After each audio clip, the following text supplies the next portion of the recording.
दादाजी ने अगर 25 साल पहले वो 1 लाख वाला प्लॉट ले लिया होता तो शायद आज हम करोड़पति होते। लेकिन अगर वही पैसा स्टॉक मार्केट में लगा दिया होता तो क्या हम अरबपति होते? आज इस बात का जवाब ढूंढ ही लेते हैं कि स्टॉक मार्केट और रियल स्टेट में से बेहतर क्या है। हम इन दोनों एसेट क्लासेस का हर तरह से कंपैरिजन करेंगे, दोनों की बेस्ट एग्जांपल्स भी देखेंगे और दोनों की एवरेजेस का कंपैरिजन भी करेंगे। अस्सलाम वालेकुम दोस्तों, मेरा नाम है शाफे भट्ट और आज हम बहुत सारे सवालात के जवाब ढूंढेंगे, क्योंकि ये बहस बहुत बढ़ चुकी है कि पैसा प्रॉपर्टी में लगाना बेहतर है या स्टॉक मार्केट में। मैंने खुद यूट्यूब और सोशल मीडिया पर इससे मुतालिक बहुत सारी वीडियोस देखी हैं। कोई कहता है कि स्टॉक जो है वो ज़ीरो हो सकता है लेकिन प्रॉपर्टी कभी ज़ीरो नहीं हो सकती।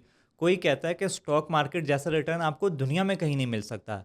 तो आएँ एक एक करके इन दोनों के हर एस्पेक्ट को चेक कर लेते हैं। वीडियो में आगे जाकर हम लाहौर, कराची और इस्लामाबाद के प्लॉट्स और घरों का कंपैरिजन भी करेंगे और रियल स्टेट की कुछ बेस्ट एग्जांपल्स भी देखेंगे।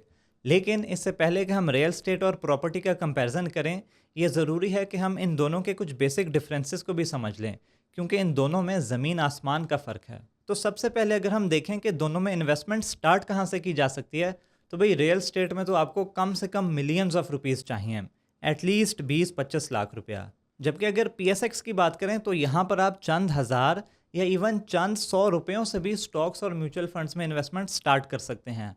यानी कि स्टॉक मार्केट में तकरीबन हर कोई आ सकता है। रियल स्टेट में ऐसा बिल्कुल नहीं। आपने अगर किस्तों पर भी प्रॉपर्टी लेनी हो तो उसके लिए भी आपको अच्छी खासी इन्वेस्टमेंट करनी पड़ती है। खैर, अगले कंपैरिजन की बात करें तो वो होगा स्कैम्स। जी हाँ, ये तो आपको पता ही होगा कि रियल स्टेट में स्कैम होना एक आम सी बात है।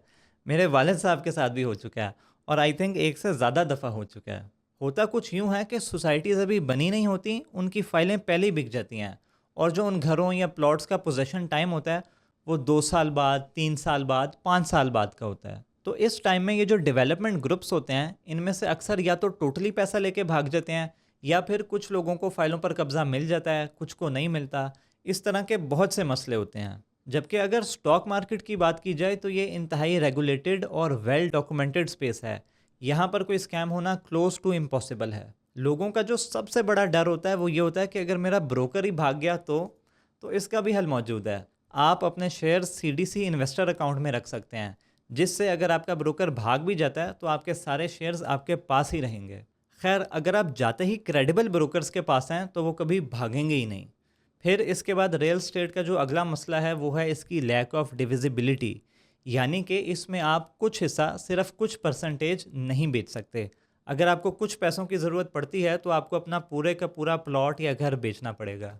On the other hand, stock market में आप चाहें तो अपने पोर्टफोलियो का 1% बेचें, 5% बेचें या 10% बेचें।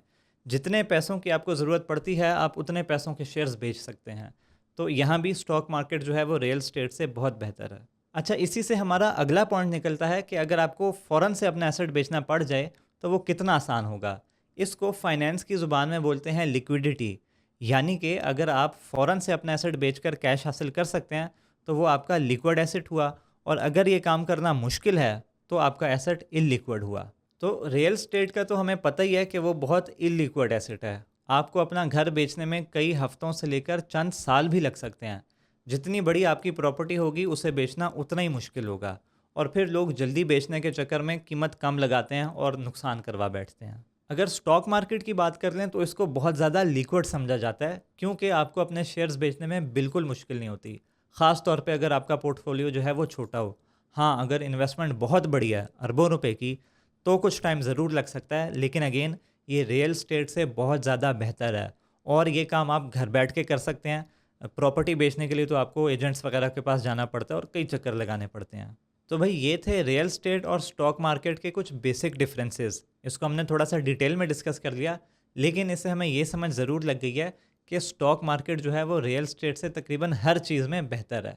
लेकिन अगर तो रियल स्टेट के प्रॉफिट्स स्टॉक मार्केट से बेहतर हों तो फिर तो बंदा रिस्क लेने का सोच सकता है।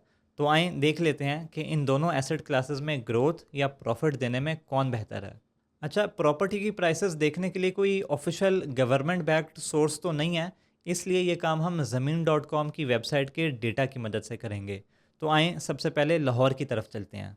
इसमें हमारे पास जनवरी 2011 तक का डेटा मौजूद है। 15 सालों में 428% का इजाफा। अब अगर इसको हम स्टॉक मार्केट की एवरेज प्राइस से कंपेयर कर लें तो भाई जनवरी 2011 में KSE 100 इंडेक्स यानी कि पाकिस्तान की 100 बड़ी लिस्टेड कंपनीज की जो एवरेज है वो थी तकरीबन 12,350 पॉइंट्स पर, और आज है ये तकरीबन 1,65,000 पॉइंट्स पर, यानी कि 15 सालों में तकरीबन 1236% का इजाफा।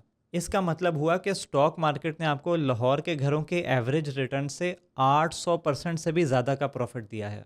चलें अब कराची की तरफ चलते हैं। जनवरी 2011 से अब तक कराची के एवरेज प्लॉट्स और घरों की कीमतों में 350% और 360% का इजाफा हुआ है रिस्पेक्टिवली। पाकिस्तान स्टॉक मार्केट का एवरेज रिटर्न हम इसी पीरियड में ऑलरेडी डिस्कस कर चुके हैं, जो कि है तकरीबन 1230%।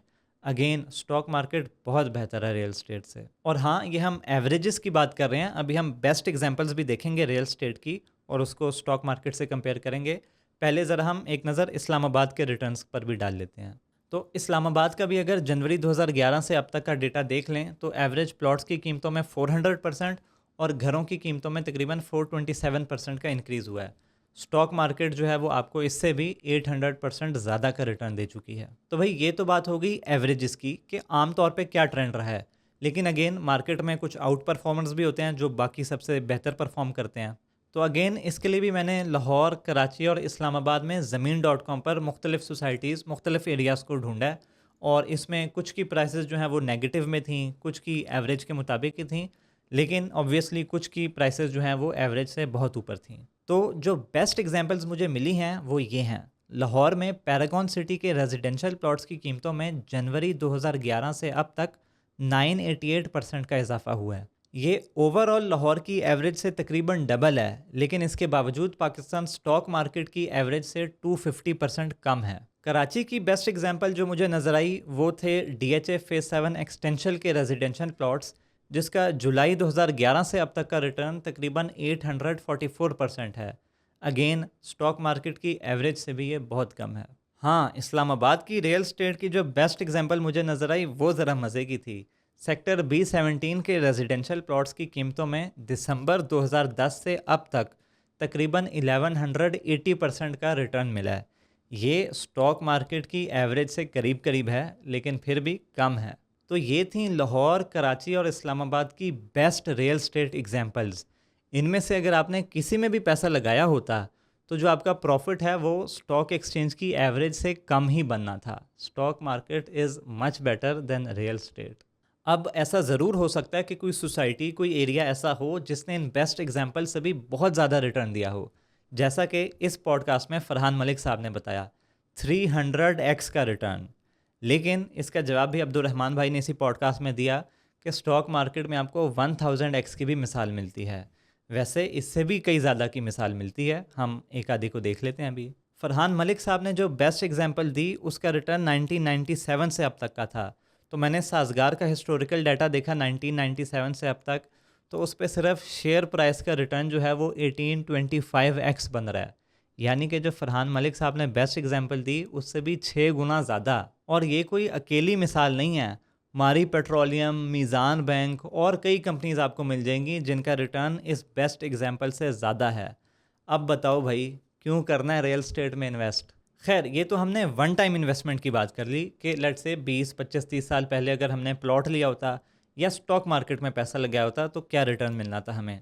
अब अगर हम किस्तों पे प्लॉट लेने वाली सिचुएशन को भी स्टॉक मार्केट से कंपेयर कर लें तो भी स्टॉक मार्केट ही बेहतर है, क्योंकि बजाय इसके कि आप हर 3 महीने बाद प्लॉट की किस्त भरें, आप अगर वही पैसा किसी अच्छी कंपनी के शेयर्स ख़रीद लेते हैं उससे, तो आपको वो 3 महीने बाद, 6 महीने बाद या जिस भी हिसाब से वो कंपनी डिविडेंड देती है, आपको आपके बैंक अकाउंट में पैसे आएंगे और फिर आपको बोनस शेयर्स भी मिल सकते हैं। और 10-15 साल बाद जब आप कंपेयर करेंगे दोनों के रिटर्न को, तो भी जैसा कि हम ऑलरेडी डिस्कस कर चुके हैं, स्टॉक मार्केट का रिटर्न बेहतर है, आपको ज़्यादा प्रॉफिट बना के दिया होगा उस कंपनी ने as compared to the plot. हाँ, बस ये है कि आपने ये काम सीख कर करना है। जो भी शेयर आप ख़रीदें वो अच्छी तरह आपको पता होना चाहिए कि ये अच्छी कंपनी है, सही कंपनी है। तो भाई सिचुएशन बिल्कुल क्लियर हो चुकी है, सवाल का जवाब हमें मिल चुका है। Stock market is the clear winner. शुरू में वो जो 4-5 हमने बेसिक डिफरेंसेस देखे थे उनमें भी स्टॉक मार्केट बेहतर थी, और डेटा से हमने दोनों का रिटर्न भी कंपेयर कर लिया, वहाँ भी स्टॉक मार्केट ही जीत रही है। अब मज़ीद बहस की गुंजाइश नहीं बची। बस जाते जाते मैं एक बात करना चाहूँगा कि जब हम प्लॉट्स में सिर्फ इस वजह से इन्वेस्टमेंट करते हैं कि बाद में इसका रेट बढ़ेगा और हमारा फ़ायदा होगा, तो जिन लोगों ने वाकई में घर बनाने होते हैं उनके लिए बहुत मुश्किल हो जाती है। आज रियल स्टेट का साइज़ स्टॉक मार्केट से बहुत बड़ा है, इसीलिए लोगों के लिए घर बनाना तकरीबन नामुमकिन हो गया है। इसकी जगह अगर हम स्टॉक मार्केट की कंपनीज़ में इन्वेस्ट करेंगे तो उन कंपनीज़ में एक्सपेंशन होगी, जॉब्स पैदा होंगी, रियल वैल्यू जनरेट होगी और उससे कंपनीज़ का भी फ़ायदा होगा, हमारा भी फ़ायदा होगा और शायद मुल्क का भी फ़ायदा हो जाए। तो ये ज़रा हमें इस मॉरल एंगल से भी इसको देखना चाहिए। खैर, ये थी वीडियो आज की। अगर पसंद आई है तो इसको शेयर करें और मिलते हैं अगली वीडियो में।